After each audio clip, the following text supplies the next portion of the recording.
ភ្លេចទេបងផាអង្គរៀងរាវគួស្នេហ៍ក្រ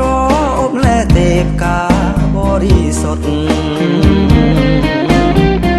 ទេសចរកម្រប្រទេសស្នេហ៍ពិតក្នុងមួយជីវិតគិតស្ម័គ្រមុខមុតអង្គជើញអង្គចោមជួយខ្ញុំឲ្យផុតបានមានប្រកាសខ្ញុំថ្វាយភ្លេងការសៀមរាបដួងចិត្តស្អិត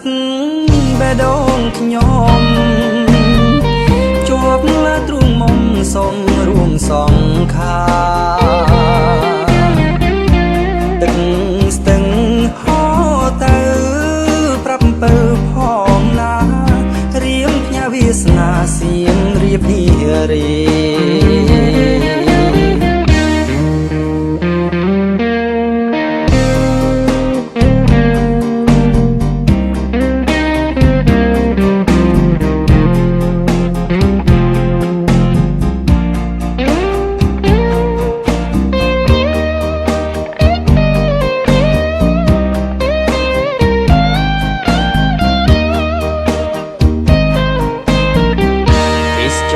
កម្រ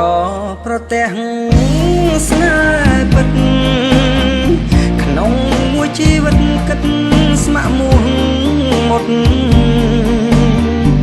អង្គជ័យអង្គចោមជួយខ្ញុំឲ្យផុតបានមានប្រកាសខ្ញុំថ្វាយភ្លេងការ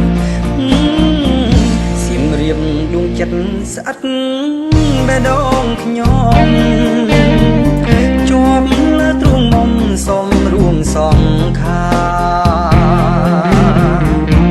ទឹកស្ទឹងហូរទៅ